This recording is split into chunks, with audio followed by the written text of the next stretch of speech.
This video will help you solve multi-step equations. Let's look at the first example here. We actually have a fraction involved, so I'll show you how to deal with that at the end. But before we can do that, we're going to get started on combining any like terms that we may have. In this case, we have like terms on the right side. I'm talking about those two right there.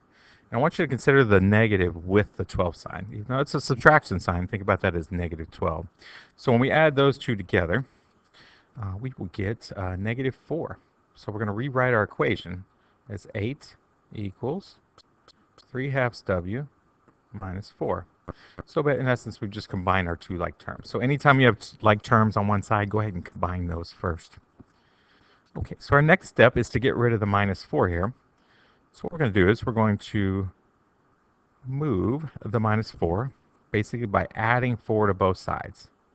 So plus 4 and plus 4, and then we'll rewrite the equation.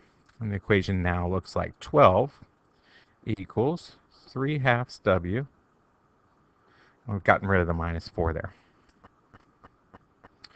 Okay, so our next step is going to be to get rid of the 3 halves next to the w. So what we want to do in that case is I'm going to rewrite it up here so we have a little room to work with. Okay. Over 3 halves w over there. And we could divide both sides by 3 halves. So that would look like this. It starts to get messy in that case. So what I suggest that we do instead of doing that is to multiply by the reciprocal of what's on the right side. So what is the reciprocal of 3 halves? Well, that's going to be 2/3. So that's going to be the same as dividing by 3 halves. So multiplying by 2/3 here, and that's easy to see why these things cancel out, leaving the w, which is what we want. Of course, if we multiply the right side by 2/3, we better multiply the left side by 2/3 as well. So we'll do that over here. So 2/3 times 12, and that's going to be 24 over 3 equals w, and of course that reduces down to 8. So our final answer will be w equals 8. Our next example looks at one side that's being divided by 3. So we have to remind ourselves again what undoes division by 3. And of course we'll remember that multiplying by 3 undoes division by 3. So it's going to look like this. So we're going to be multiplying the left side by 3 over 1. If it helps you write it as 3 over 1.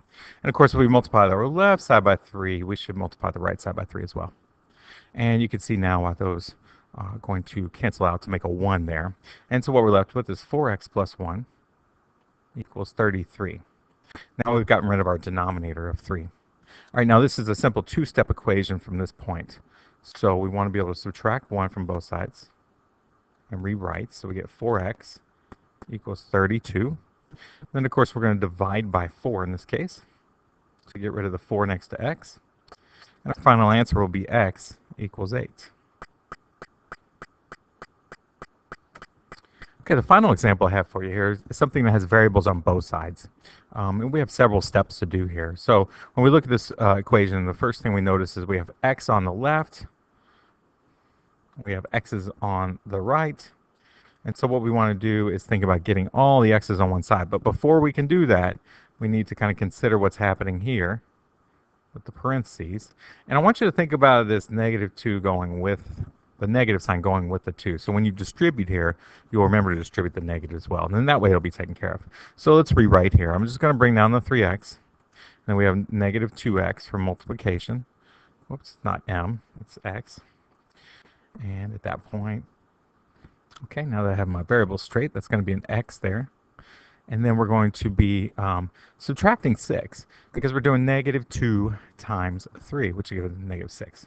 And on the right side, notice I haven't done anything yet because I just want to do distributive property on the left side there first. The next step is we're going to combine like terms. And over here I see we have 3x minus 2x. That's going to give us an x. So we're left with x minus 6 equals 5 minus 2x. And now you can see we're getting it simplified better. And of course we want to get all our x's on one side. So you can go either direction.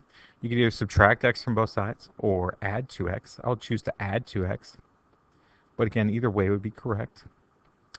And once we have that down, we'll add this up to give us 3x minus 6 equals 5.